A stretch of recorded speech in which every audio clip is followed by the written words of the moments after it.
Dans son établissement à Abobo, Florence, en classe de première A, est une célébrité.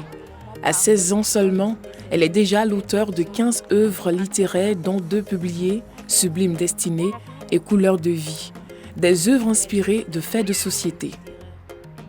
Mon inspiration, je le tire de ce que je vois et de ce qu'on me dit, de ce que j'entends et de ce que je vois. Je ne dirai pas de ce que je vis parce que c'est pas ma vie que je raconte dans mes livres. Sublime Destinée est sa première œuvre.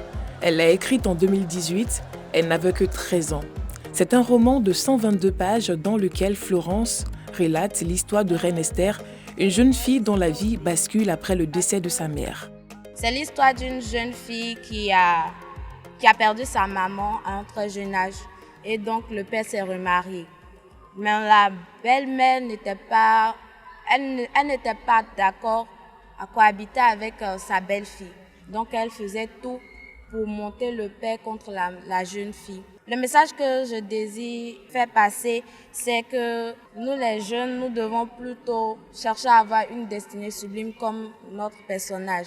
C'est-à-dire, il faut passer par tout ce qui est difficile parce que la facilité n'amène à rien si ce n'est qu'à la perdition. La même année, la jeune écrivaine remet le couvert avec Couleurs de vie, un roman de 66 pages dans lequel elle met en scène Sarah, une jeune orpheline victime de la maltraitance de la part de sa tante. Après la pluie vient le beau temps.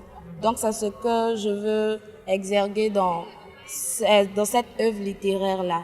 Il faut toujours s'attendre à un malheur parce que la vie comporte et elle compose des moments difficiles et des moments de joie. Donc on devrait s'attendre à tout cela pour pouvoir maintenir notre vie et toujours marcher dans la droiture, dans l'intégrité et l'humilité. Dans ses œuvres à tonalité pathétique, Florence exhorte les jeunes filles à croire en Dieu, mais aussi à faire face à leur destin. La jeunesse ivoirienne a besoin de lire, elle a besoin de s'introduire dans les livres parce que cette jeunesse-là, psychologiquement et moralement, elle n'est pas mature. Et elle pourra trouver sa maturité que dans les livres. Dans sa classe, elle fait partie des meilleurs élèves, selon ses professeurs. Le roman est un genre littéraire en prose qui permet. C'est une élève qui sait ce qu'elle veut dans la vie. Elle est battante, elle est studieuse et disciplinée. Voilà. Alors, ce qu'on peut retenir de ces œuvres, ce sont des œuvres de qualité qui abordent des sujets d'actualité. Sa cible reste les jeunes filles et les femmes. Je retiens que malgré les difficultés, il faut toujours garder la foi et croire en Dieu, même s'il y a trop de problèmes. Dans la vie, il faut toujours se battre. Il faut toujours être objectif et ne pas s'adonner à la facilité. Florence s'est fait guider dans sa rédaction de ses ouvrages par son directeur d'école. Il s'en réjouit.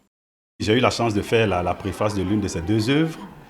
J'ai pu le dire, c'est un peu comme si elle promenait un miroir dans la société. Puisque tout ce qui est dit dans ces œuvres, c'est des choses que nous vivons au quotidien. Et ce qui m'a le plus marqué, c'est le côté spirituel. Et nous sommes allés jusqu'à dire que les œuvres de Mao sont des œuvres qui soignent et qui guérissent. Donc en un mot, Mao révèle un peu l'existence de Dieu, mais ce surtout dont Dieu est capable. Chez elle à domicile, la petite Florence est une fierté pour ses parents. Je ne m'attendais pas parce que je ne savais pas qu'elle écrivait. Il a fallu que sa petite sœur me dise que Esli, parce qu'à la maison on l'appelle Esli. Esli écrit. Et c'est comme ça que je l'appelle, je dis Esli, ta petite sœur me dit que tu écris. Donc envoie-moi ce que tu écris pour que je puisse regarder.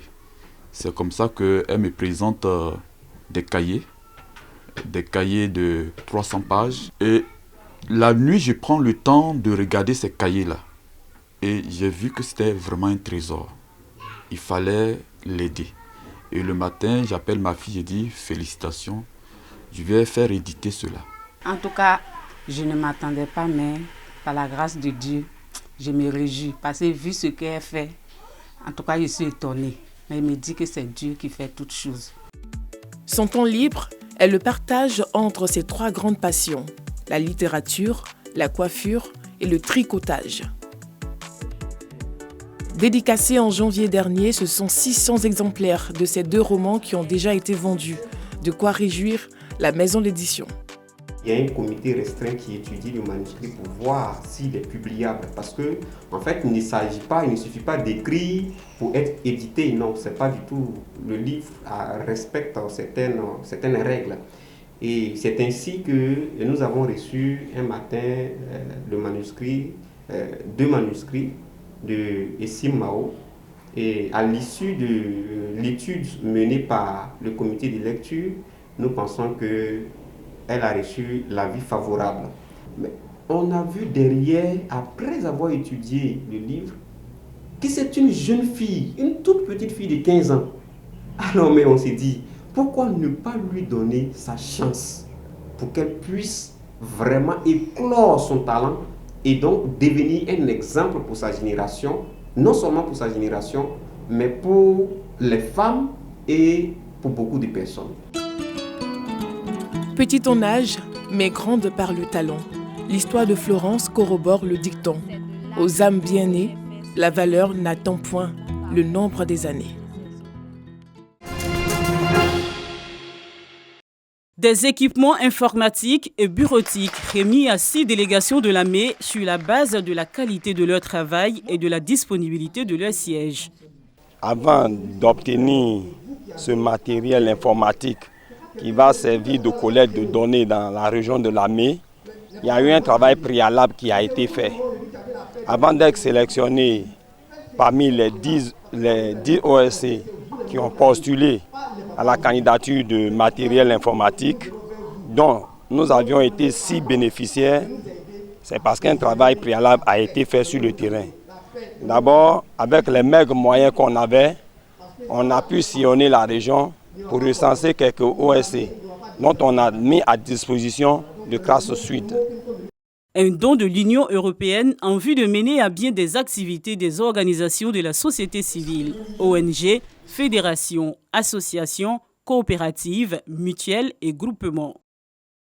Le CRAS a été initié par l'Union européenne, par l'État de Côte d'Ivoire, pour servir de relais, servir d'interface entre les OSC et l'administration.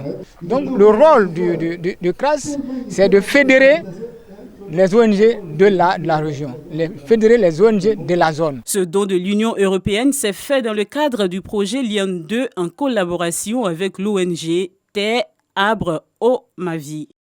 Et ce qu'on nous demande de faire à travers ce matériel, c'est d'aller dans le fin fond de la région, dans les hameaux, dans les campements, et même les associations de quartier, pouvoir les prendre en compte et les aider à les formaliser, à avoir ne serait-ce que leur récépissé, leur apporter l'appui technique, l'appui en formation et l'appui financier. Je me dis, avoir un programme social qui pense à aider, à encourager nos jeunes, à encourager nos mamans, faire partie de nos priorités en ce qui concerne notre municipalité et le conseil municipal d'Alépé. Voilà ce pour lequel on s'est engagé à accompagner nos mamans, accompagner nos jeunes, surtout nos mamans. La première phase du projet Liane a permis d'identifier et de former des OS sur les voies à suivre et les conditions à remplir pour être crédibles et bénéficieux du soutien des organismes de financement dans le cadre de leur projet. Le Centre régional d'appui à la société civile Sud couvre 10 régions dont le district autonome d'Abidjan. Il dispose d'une délégation dans chacune de ces régions et dans le district.